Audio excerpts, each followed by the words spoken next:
Oui, merci monsieur le maire. Pour d'abord réagir à vos propos tout à l'heure, je vous rassure, on n'a pas de boulet de canon.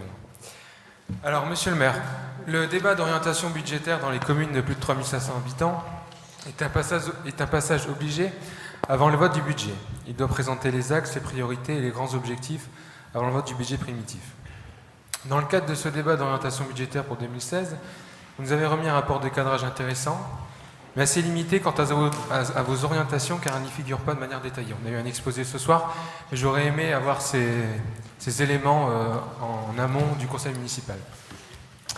Alors dans ce document, vous brossez brièvement un état des lieux de la situation économique mondiale et nationale, avant d'aborder en particulier le budget qui nous concerne. Permettez-moi tout d'abord de revenir sur le contexte économique mondial et européen.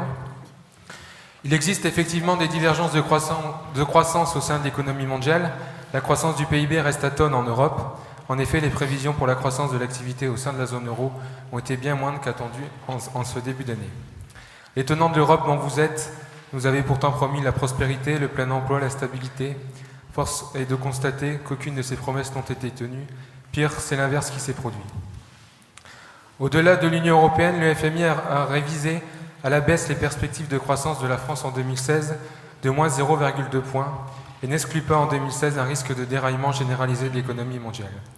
La France, qui n'a pas vu les couleurs de la reprise, risque donc de replonger dans une nouvelle crise, aggravée par une politique d'austérité imposée par Bruxelles, avec pour conséquence la mise sous tutelle de notre budget et plus largement de notre économie.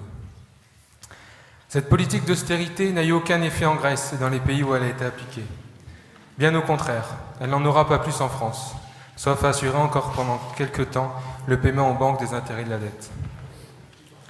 Le gouvernement et les députés prisonniers de l'idéologie européiste débattent donc d'un budget d'austérité pour savoir où les coupes budgétaires seront opérées. L'option de la reprise en main de notre souveraineté monétaire n'est à aucun moment envisagée.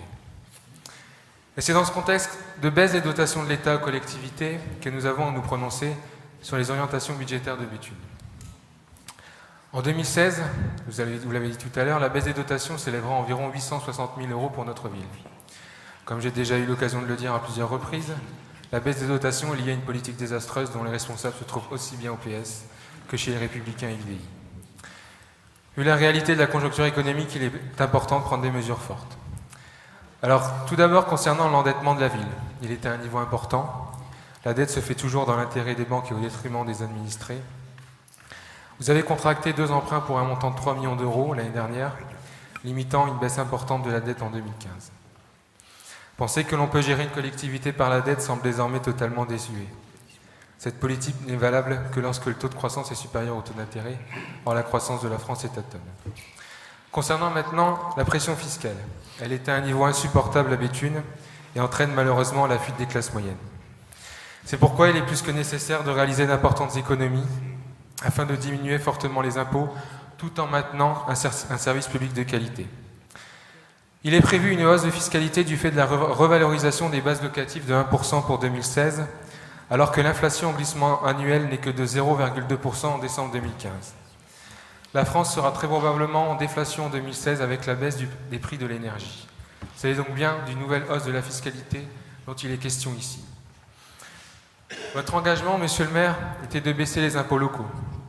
Votre technique, qui a pour but de tromper les Béthunois en transférant des charges sur le Sivom pour essayer de diminuer les charges sur la ville de Béthune, est évidemment inopérante.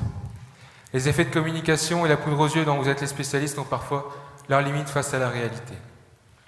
La hausse de la colonne du Sivom dans les impôts n'a pas fait baisser de manière importante la pression fiscale sur Béthune. Sur un budget, les marges de manœuvre peuvent sembler étroites, avec des dépenses contraintes, comme par exemple les charges de personnel et les charges financières.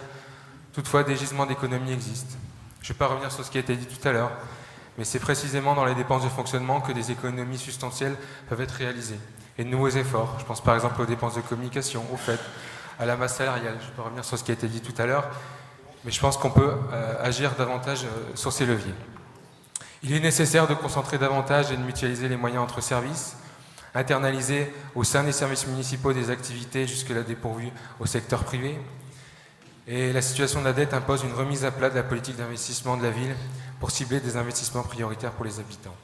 Je vous remercie.